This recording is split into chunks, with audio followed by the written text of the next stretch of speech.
In this video, we're going to do an unboxing and overview of the brand new Azza Aero 480 mid-tower case. This was actually supposed to be in the overall review video, but I missed this clip. But anyway, after this video, make sure to check out the review video coming up. Let's get started. All right, so here's the front of the Azza Aero CSAZ-480. We can see the case here looks incredibly porous. Aero gaming case, Azza right up here. Along the side over here, CSAZ-480 Aero gaming case, serial number, weight and everything, nothing along the back, same thing as the front, same thing as the other side, so easy enough. All right, just cut it open over here.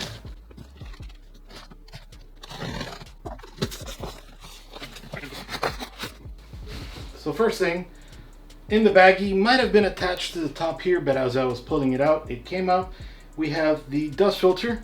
It is a magnetic dust filter. It attaches right to the very top of the case. Getting a little closer, coming along the side of the case, we can see the entire side panel has just a bunch of pores in it. As I mentioned before, it's very porous. Along the top side of the case, we can see Azza silk screening. The front bezel seems to be plastic. And then along the back over here, there are thumb screws to remove the side panel. So we can just remove that here. And there is a little handle right over here to just slide this and remove it. So there is no glass under here and no mesh. This is the mesh. So the entire side panel will let your system breathe. That could be amazing for airflow or horrible for airflow and air pressure. We'll find out soon enough. All right, and we'll focus on the inside in a second. We'll come back to the rear. Along the rear here, we can see it has one 120 millimeter ARGB fan. Now you can have it to the very top like it is right now, or just move it all the way to the bottom. Then there are 7 IOs over here so that you can put up to 7 cards depending on your motherboard, and single versus double height, triple height cards. And then down here we can fit a power supply. It actually looks like right over here. Oh, actually this is so that you can insert and then lock PCIe cards. We'll get into that a little bit later on in the build. Along the back over here, it is a solid rear panel. Nothing special about this one. Like before, we can just unscrew here and here, pull back with the handle, and we release the side panel that has all of the cables and the accessories as well. Zip tie fell out of here. Then along the front, we can find another porous front. Completely porous, and actually looks like there is a bit of a dent right up here. Not horrible. When we remove the front panel, I can ding that out. Then over here, a little corner silver piece with the Azza logo, and it looks like brushed aluminum, but it's plastic as well, but it still looks really nice. And shiny right up here, and actually it looks dented on this corner as well, so the bottom left hand corner and top right hand corner. The front comes pre-installed with 3 120 millimeter ARGB fans. You can see that right over here. And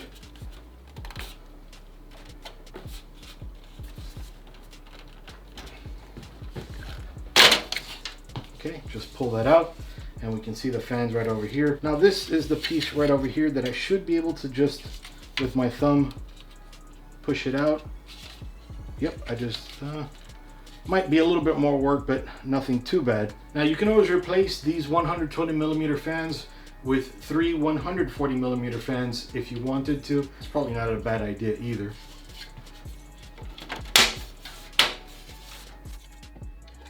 Now coming along the rear over here, we can see a large cutout for rear mounted liquid cooling units or fans that have the plate back here. If you already had everything installed, didn't want to take your board out, you can easily put it here. Removing this, right over here along the bottom of the opening for the CPU, we can find 2 2.5 inch SSD trays. Just remove them, install the SSD here, and you're good to go with your 2 additional drives. Then we have another tray down here for a 3.5 inch. Removing this tray, You can put a 3.5 inch or a 2.5 inch drive. If you wanted to, you can also mount a 3.5 inch or a 2.5 inch drive on top of the cage. You would just have to remove the cage to install here as well. Along the rear over here where you would slide in your power supply, there is rubber over here for anti-vibration. While it's spinning up the fan on the bottom of the power supply, it's not going to vibrate, causing a lot of noise with the bottom of the case. Undoing all of this, we can find that one cable that comes from the rear 120mm ARGB fan. That's just the ARGB portion. Here is the fan portion, though it is connected already to the rest of the assembly, so right over here. And then everything is connected daisy chained into the front fans. So just to make it a little bit easier for you, you can separate them if you'd like, but just know so that you don't have to even think about it, it already comes connected for you. So that's a nice feature. Here is the SATA power to power those fans and the ARGB as well. Here is the USB 3.0 header to plug into your motherboard for the ports along the top, which we'll go over in 1 second. For the front panel, we can find the HD audio port that'll connect to your motherboard. Then we'll find the HD LED, power LED, and the other power LED. So power LED positive, power LED negative for the polarities. And then right over here, power switch. So that's all of the cables that already come attached, and then that one extra zip tie that fell out of the baggie. There is an accessories baggie, but we'll go over that in 1 second. As you can see, there are openings right over here so that we can slide in some more cables if we wanted to. Then along the top over here for more cabling. Now let's go along the inside of the case. All right, so again, we can fit up to 7 PCIe devices over there. We have 3 openings right along the bottom over here so that we can slide some cables in through here or out of there. We have the openings right over here for your power supply. You can also attach 2 120mm fans blowing air into the case or exhausting out, though it might be kind of weird depending on how you have the fan assembly for the power supply. Coming down right on the side of the power supply, you have a little window so you can see what the sticker on the side of your power supply says, or you can attach an LED screen, anything along those lines here. So that's a kind of nice feature. It does have a power supply shroud, as you may have noticed. Along the front of the shroud, there is an opening right over here so that we can put a radiator. You can fit up to a 360mm radiator along the front, and of course anything below that. As I was mentioning before, the cutout right up here, and then one right up here, and then those 2 cutouts right over here. And while this is an ATX layout already with the standoffs, this will house an eATX motherboard, a micro ATX motherboard, an ATX motherboard, and an IPX motherboard. So plenty of room there for your motherboard. This will take a video card up to 400mm long, so just about any video cards, and a CPU cooler height of up to 170mm, so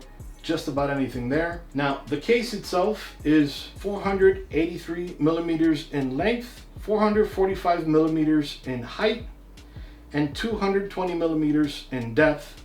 And all of this only weighs 13.5 pounds, so it's incredibly light. Again, the accent panels over here are plastic, so that helps in the weight. All right, so this is the front of the case. Along the top here, we can see the power button, the LED button, so you can change the LED lighting if you don't have an RGB motherboard. And here we can see the power light and the HD activity light, 2 USB 3.0 ports, a microphone port, and a headphone jack, HD audio. Now there is no USB Type-C connection here, but of course your motherboard may already have one, or you can buy an additional adapter card, but it would all be in the rear. Along the top over here, just like the front, we can fit up to a 360mm radiator. The radiator doesn't just look pretty up at the top, it's got to fit in here as well. So we can see along the rear over here is where the rear IO for your motherboard would go. Now there is a little bit of space between over here and where the motherboard would go. So I'm a little curious to see how that's going to work with a radiator sticking out of here, and then maybe some memory sticking out over here, or some memory actually over here as well, and then heat sinks that come along all the way in the side of the video, but we're going to go through that all together in this video. And of course, aside from a 360mm radiator, you can always go down as well. The top, if you don't have a radiator, if you have regular air cooling, you can fit up to 3 120mm fans or 2 140mm fans. From front to back, the case is 17.5 inches. From top to bottom, the case is a little over 19 inches, almost exactly 19 inches though. And in width, the case is slightly over 8 inches, almost 8.5. Now, along the bottom of the case, we see something a little bit odd.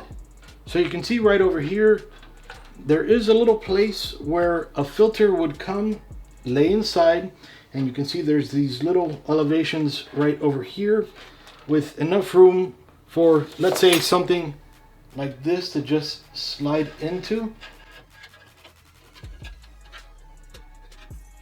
And then here it would be the stopper, and then when you wanted to, you just remove it and clean it. But it looks like that was the original intention behind this, but they made this a different kind of filter that had its own holder in place right over here. That way it's a little bit more difficult to remove this one and clean it, but maybe it's a cheaper manufacturing process. You can still remove it, and they just kept the same footprint for all of this because it becomes cheaper. It's not necessarily a bad thing, just something I noticed here. There is space for a separate filter, so you don't have to use this one. But again, to save you money and to save themselves money, of course, from tooling, they chose to make this a little bit different. Then coming over here for the feet, we can see the feet are almost exactly an inch in height. That way it gives you a little bit more room over here for your power supply to breathe, to suck in some cool air. And of course, since it does have a filter, all that dust and everything will be filtered out. When you want to clean it, remove that filter, clean the filter, put it back in, and you're good.